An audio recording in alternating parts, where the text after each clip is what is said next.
Students at Utah Valley University are returning to class for the first time since conservative activist Charlie Kirk was shot and killed last week on their campus. And we're also learning more about the 22-year-old murder suspect Tyler Robinson. According to court documents, Robinson confessed in messages to his roommate, writing about Kirk, quote, "I had enough of his hatred. Some hate can't be negotiated out." Joining us now is CNN legal analyst Carrie Cordero. Carrie, good to have you here. So listen to what the prosecutor said at yesterday's news conference. Robinson's mother explained that over the last year or so, Robinson had become more political and had started to lean more to the left, becoming more pro-gay and trans rights oriented. She stated that Robinson began to date his roommate, a biological male who was transitioning genders. This resulted in several discussions with family members, but especially between Robinson and his father, who have very different political views. So for someone without a legal background, this case may feel cut and dry, right? But explain why authorities still haven't come out and said they nailed down a precise motive here.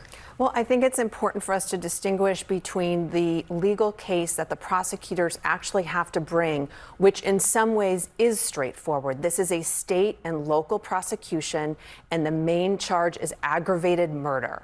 And so from that perspective, what they really need to focus is on the specific evidence that they have to prove that charge and some of the other ancillary charges like obstruction of justice, tampering with witnesses that they've brought against this individual.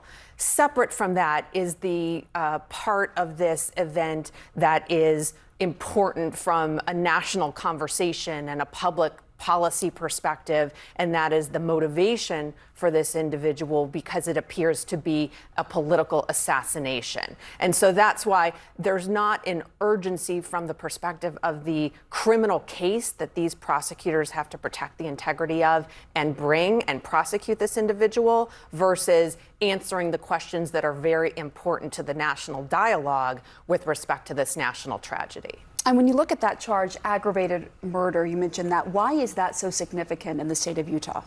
Well, the state of Utah, as I understand, is a death penalty state, and the government officials there have said that they will seek the death penalty in this case, given just the amount of very clear evidence that they've laid out in just the limited charging document that they've provided so far. It appears that they have a good amount of evidence, both forensic evidence and text messages, for example, between the defendant and his roommate and partner.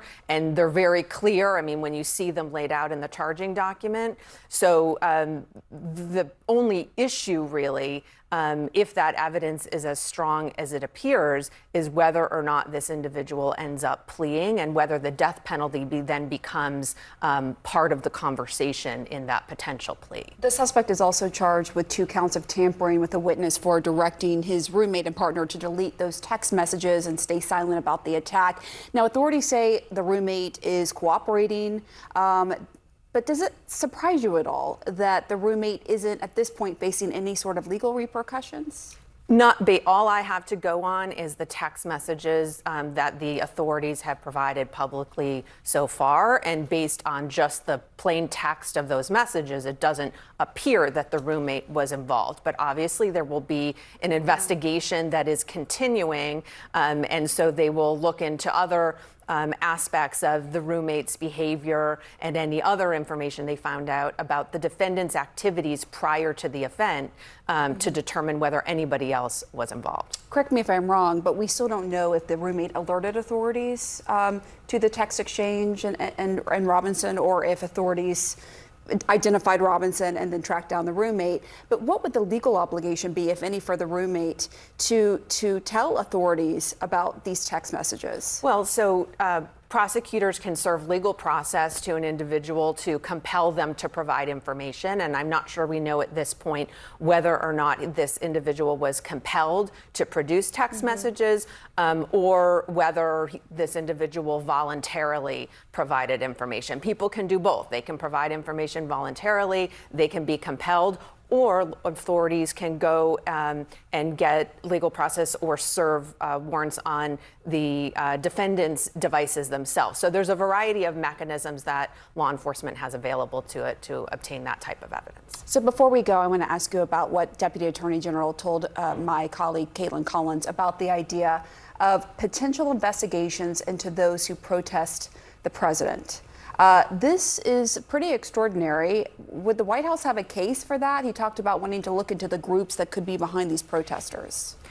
Well, there's a wide variety of types of protest activity, and as a very, very general manner, protest activity is protected by the First Amendment. Violence is not.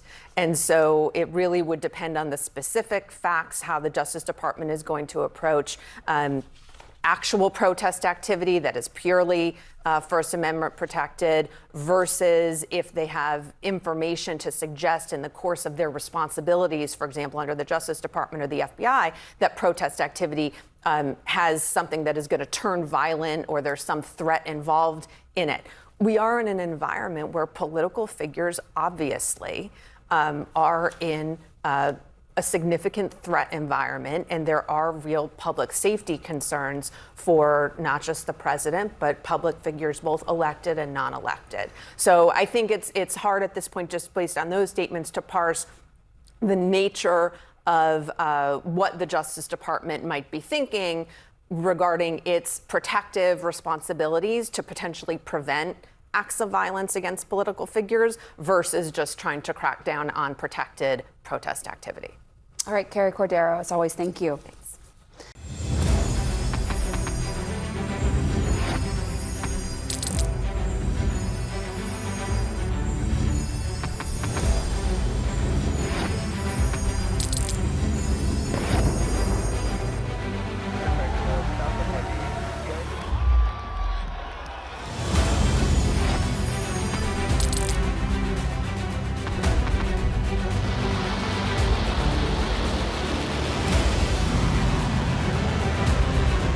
Been fighting so long and so hard that they don't know what the they're doing.